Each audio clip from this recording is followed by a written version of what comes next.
Big day. Big day, folks. Smash a like, subscribe, and welcome aboard.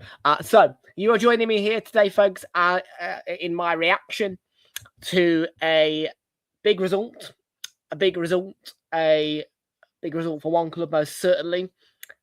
A result that most certainly, in my mind, could have happened, but a result which potentially creates history, really, because, I mean, we're going to start on the note that both of the Manchester clubs have won at Anfield this year, and it's a rarity of a moment, I find.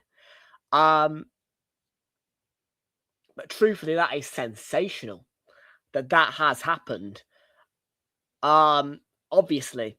And we know that United are a lot more now under Carrick, propelled towards being in the mix of the title race and challenging potentially for a second place, a third place. Today, though, Liverpool, well, I want to start off right from the beginning. I've been saying this throughout the stream, really, and apologise, I just shook that over there because it was echoing. But right from the kickoff, when the fans were singing, "You'll never walk alone," I just sensed that lack of heart, fire, and just passion in singing that song. And for me, that would be a big concern for me as an Arsenal fan if I was witnessing that at the Emirates Stadium. And I would hope that Liverpool fans who were trying to put more emphasis on the song, you know, their song, just like Northern Forever's our song, I hope the Liverpool fans recognise that there was not enough there. And straight away, it set that first half up in a way which gave you that tone. We're not up for this. You're the home team, Liverpool. What you playing at? And the first half was very dull, I have to say, from a Liverpool point of view. I don't want to get into stats too much for this first half, but the first stat that came up was only 1 to 10. Was 1 touch in the opponent's box at around about 15 minutes to the City 10. And most certainly first half wise, I suspect City dominated shots on target because they dominated, really, those first 25 minutes. Liverpool were phasey in that first half. But I'm looking at my attack momentum meter, and yeah, I can see that it was just all City up until a little phase of green spikes. Then the game ended for half-time with blue spikes again, which sort of faded out towards that half-time whistle. And really, that tells its own story without needing to read the stats. Second half was much different. After around about the first 10 minutes. First 5-10 minutes of that second half, I felt like the game was the same. But then all of a sudden you see these green spikes and you see, yeah, they're indicating Liverpool woke up. They did. And the game started to swing a lot more. And, yeah, I mean, we look at these second half stats. And, yeah, more XG for City, 2 big chances apiece, but the volume of shots on Liverpool increased, and those 12 shots, probably about 7 or 8 of them came within this green spike period that I'm talking about. There was most certainly a reaction, and most certainly an upturn in the performance. The game, at the point of 70 minutes, was a bit kind of, you know, nippy, nitty, shall we say. And there was a lot of silly fouls being given away. And, well, City can get a bit sloppy in the second half of games. Free kick was awarded to Liverpool. What a hit by Szoboszlai from range. It went in off the post. It was spectacular. And we know that Szoboszlai has got that quality for a free kick. And how about it? How about it? Yeah, it was a great free kick from Szoboszlai in off the post. Can't go wrong with that, can you? And that put Liverpool 1-0 up, which obviously from the first half was probably not deserved, but sort of deserved because Liverpool did get better second half after those first 5-10 minutes of it. But City did what you must do, really, in a game like this, and when you're behind anyway, and they responded. And it was a bit of a kind of scrappy goal from Bernardo Silva, but he got it. He got it.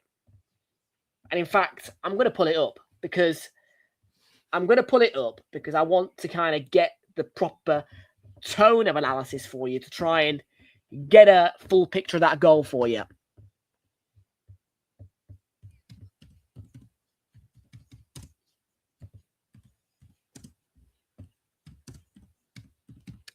Because it was a big moment in the game, of course it was, the City goal.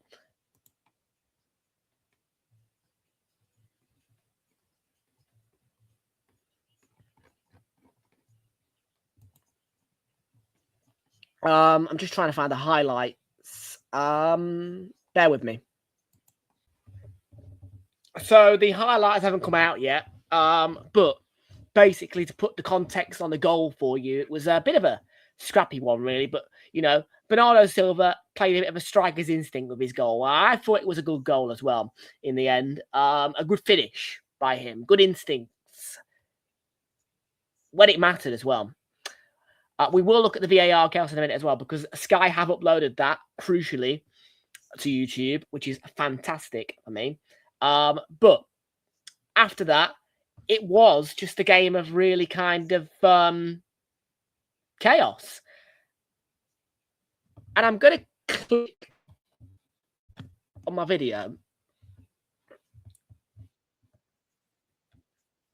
And yeah, we're just going to let it play out. But the penalty was given.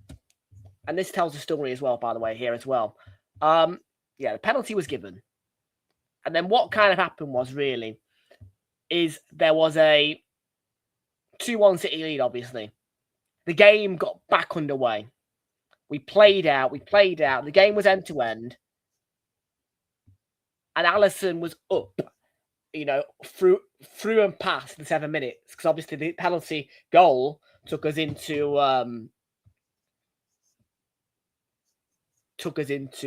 bloody over the 7.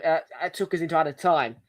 So yeah, we were lost really as to how much time. Here's the Szoboszlai free kick, by the way, coming on the main Sky. What a goal! What a goal! Yeah. Yeah.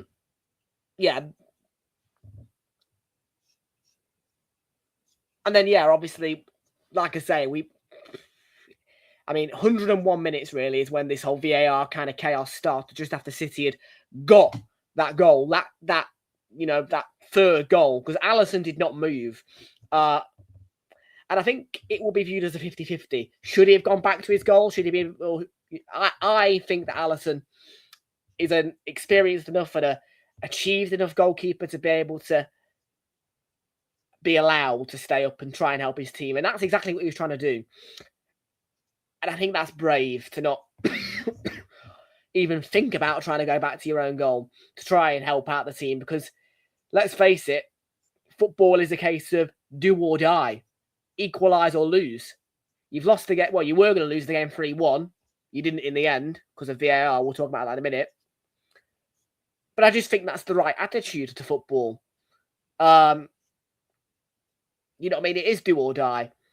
You know what I mean? Sod that goal. It's too late. If we lose 3-1, we lose 3-1. I want to try and get a goal for us. Do you want to make it 2-2 or do you want to make it 2-2? Or not. So yeah, that's kind of the attitude for Alisson I got really. And here's the VAR. And Craig Pawson, I just want to wait until he's finished at the monitor because what you have here, checking goal, possible foul. Now, what I see.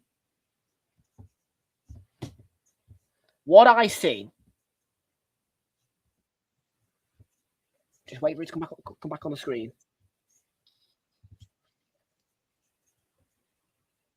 what I see is a little pull on the shirt from Erling Haaland. I saw that straight away. And I said, there's nothing wrong with this goal, other than there could be a pull on the shirt from Szoboszlai on Haaland. And normally, Dogso cannot be applied unless you don't score a goal. If it didn't, because obviously the goal scoring opportunity is denied and it prevents a goal. That didn't prevent a goal, but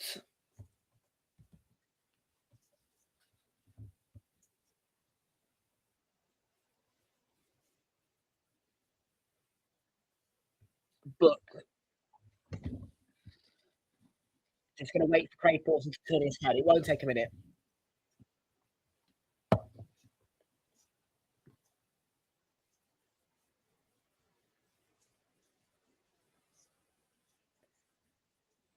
Yeah. Here you are, look. Right. Look at his face. Well, VAR, I've obviously sent Craig Pawson to the He's having a look, turns away, and Craig Pawson, I think he was in doubt of his decision.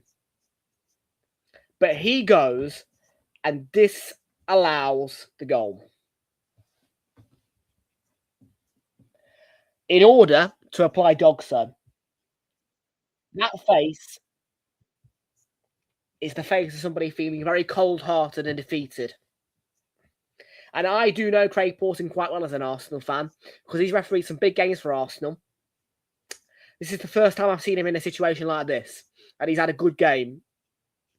That is the face and the voice of somebody who has been just taken over by his manager, his higher-ups, his VAR assistants.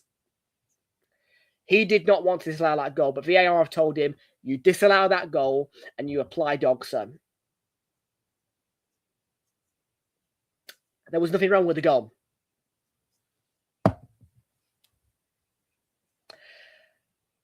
And that's a big problem in football.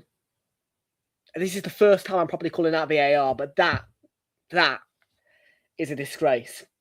And I do not need anybody's input other than the fact that the evidence is right there. You could tell by his face and his voice that he was forced into that decision. The remainder of the clip is him saying, red card, for all this and jibber jabber, disallowed the goal, Dogso. And remember, Dogso can only be applied if the goal isn't scored. And that's why the goal was disallowed, to apply Dogso, to send Szoboszlai off. What has football come to? Seriously? And Gary Neville, I know he gets criticised, and from what I've been told, he wasn't great on comms for Arsenal against Chelsea midweek. Irrelevant. Today, he said, in that moment, leave the goal as it is. Bang on. You bang on. Leave the goal as it is. What are you playing at, VAR?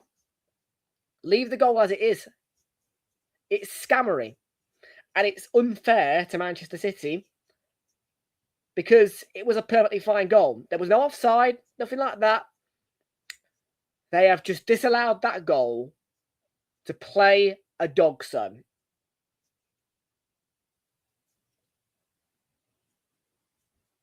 Disgraceful.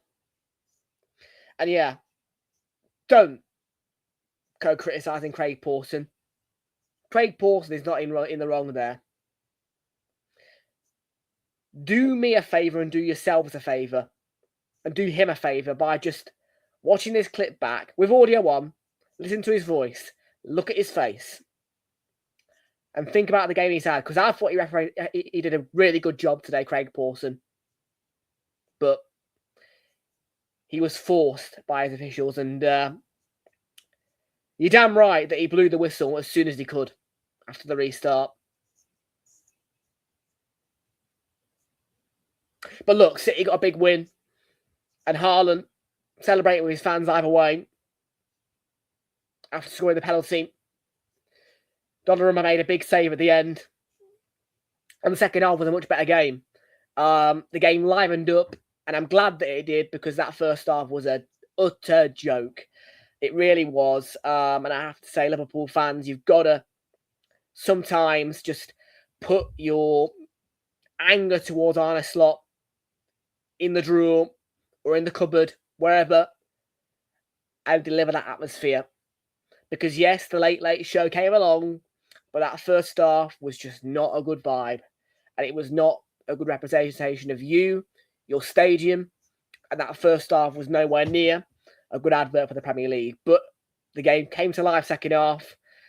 Unfortunately, dampened by, in fact, I'm going to get the name of the VAR official because it was just disgraceful. Let's see if I can get this information. In fact, we'll go to PremierLeague.com as well and get it, because I am personally, as just a football fan, disgraced by that. And like I say, when I know a referee like Craig Pawson, and you see his face like that, and you hear his voice like that,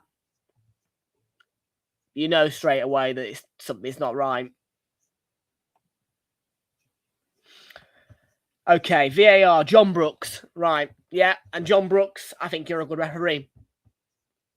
You have put your buddy in a spot above her there. He's had a good game, Craig Pawson. That's not Craig Pawson's fault. That is John Brooks' fault. And I'll leave it on that note. But big win for City, and Arsenal must respond against Brentford in midweek. But, like I say, I didn't let Arsenal affect this game for me today, because it shouldn't. What City do is what City do. It's about how do Arsenal respond. I will analyse Arsenal in my own way on Wednesday or Thursday, whenever we play against Brentford. But there you go. Final note, big win for City.